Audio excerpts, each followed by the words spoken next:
Bonjour et bienvenue dans cette méditation Croire en soi, croire en la vie.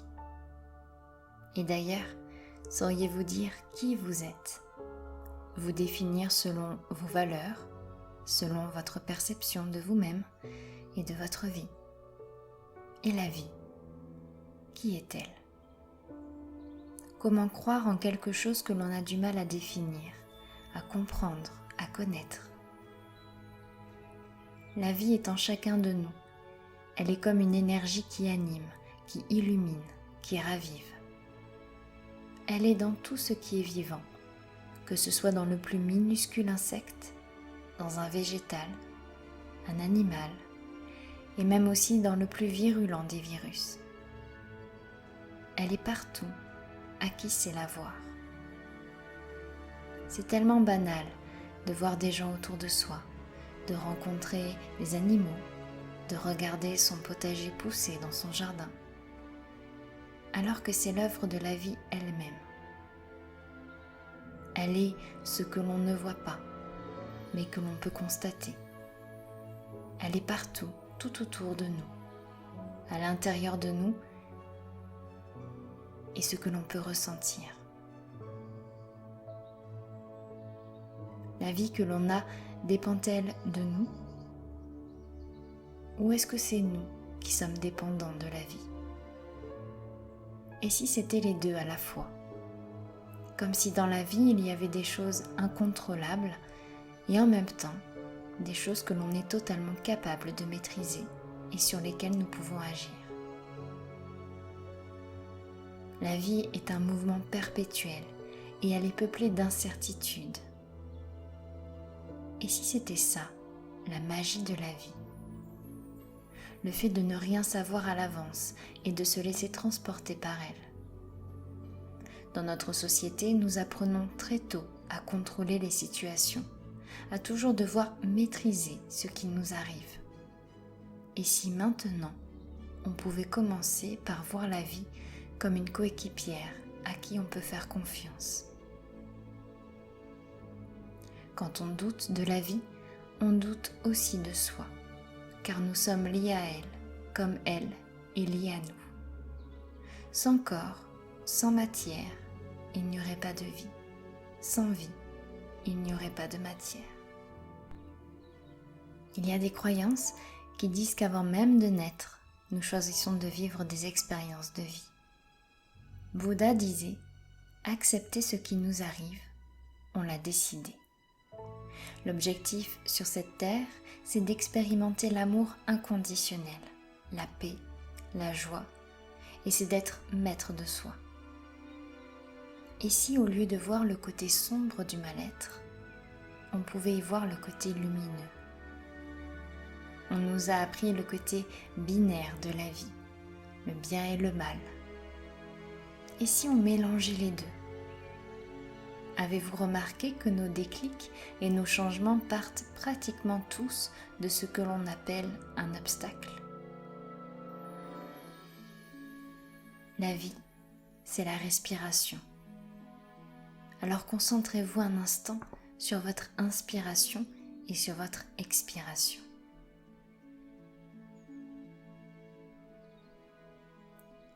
Fermez les yeux si ce n'est déjà fait. Et approchez vos pensées dans un univers qui vous fait du bien. Que ce soit chez vous, dans un paysage, lors d'une promenade, sur une autre planète. Approchez-vous encore, plongez dedans, jusqu'à apercevoir les moindres détails, la luminosité, les couleurs, les senteurs. Approchez-vous encore. Pourriez-vous entendre des sons, des bruits, une musique? Approchez vos pensées encore plus près. Peut-être pourriez-vous ressentir des choses dans votre corps, une légèreté, une lourdeur agréable. La respiration qui est plus calme, plus douce. Vous êtes maître de vous-même actuellement. Profitez-en pour permettre à votre imaginaire d'être exactement comme vous aimeriez qu'il soit. Mettez-y des choses que vous aimez, que ce soit de la nature ou des objets qui vous appartiennent. Peut-être même imaginer des animaux, sauvages ou pas, passer à travers votre univers. Contemplez ce lieu si serein pour vous. Prenez le temps d'y voir les moindres détails. Prenez le temps.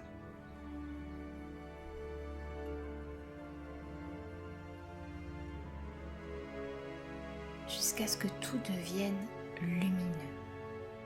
Tellement lumineux que c'en est éblouissant. L'univers dans lequel vous étiez change.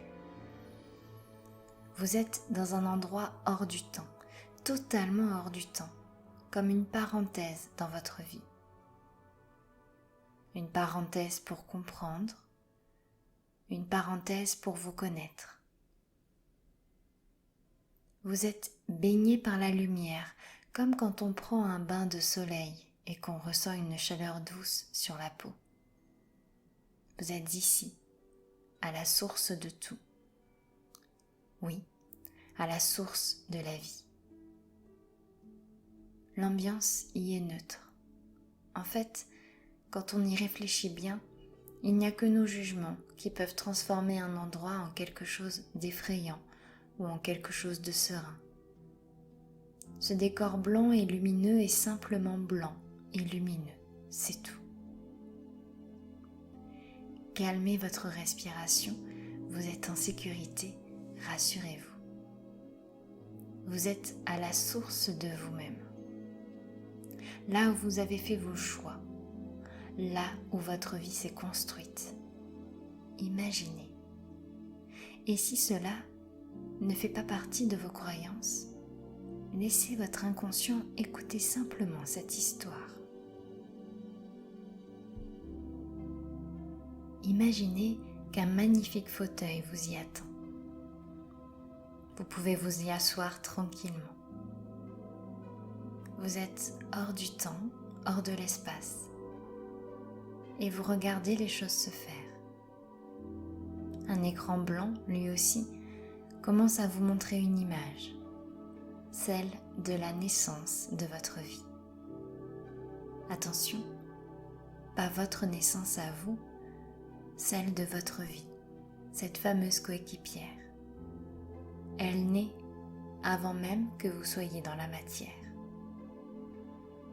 C'est alors que vous apercevez votre âme et votre vie, celle qui s'incarnera dans votre corps, en train de discuter d'un plan pour avoir une belle évolution, de beaux apprentissages, de belles expériences de vie.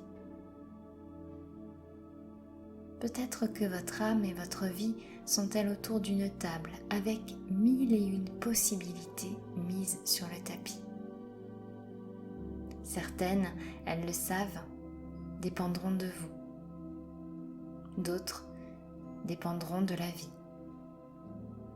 Peut-être que pour certains d'entre vous qui écoutent, il y a un guide à côté pour superviser. Toute imagination et visualisation sont illimitées. Ça y est, votre plan de vie est terminé.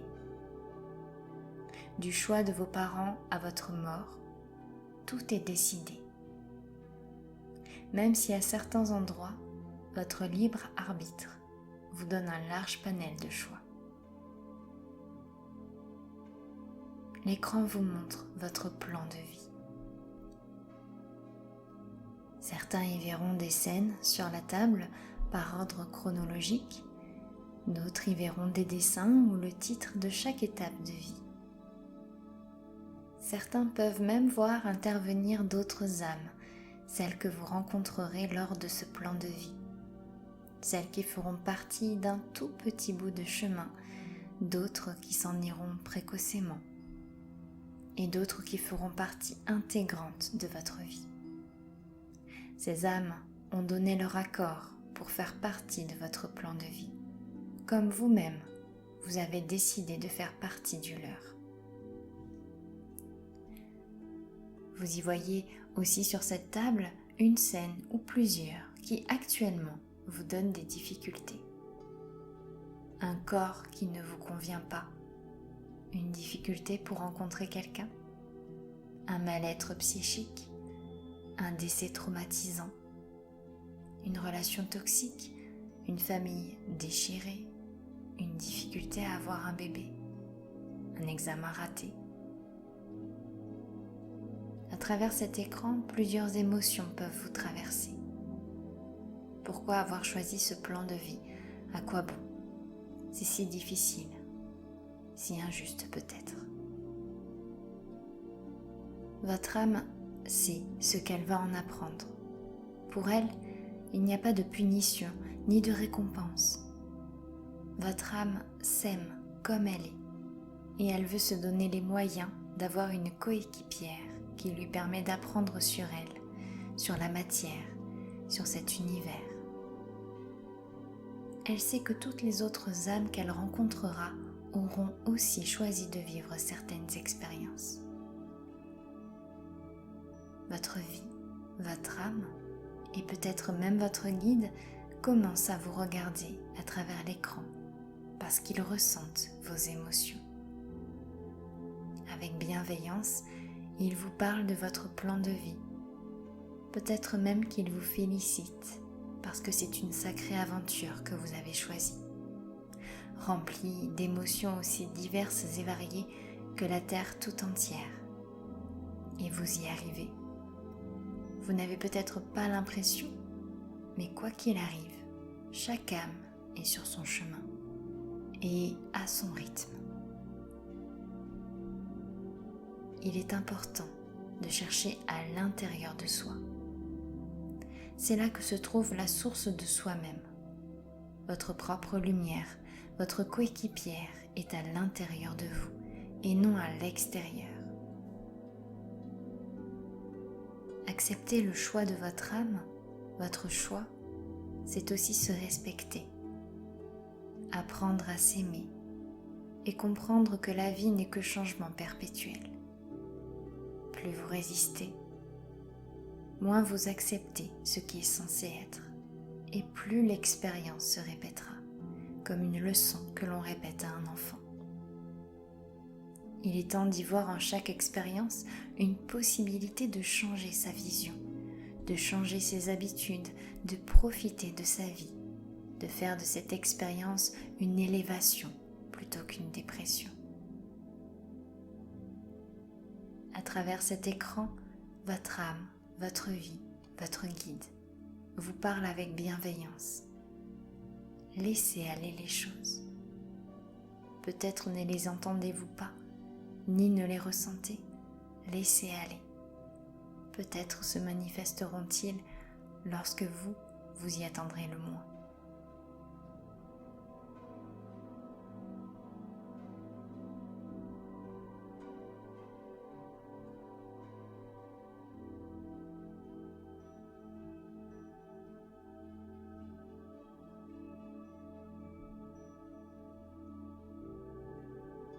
Cet endroit tout blanc redevient à nouveau l'univers dans lequel vous étiez tout à l'heure. Comme un épais brouillard qui se disperse pour laisser entrer la luminosité de votre imaginaire.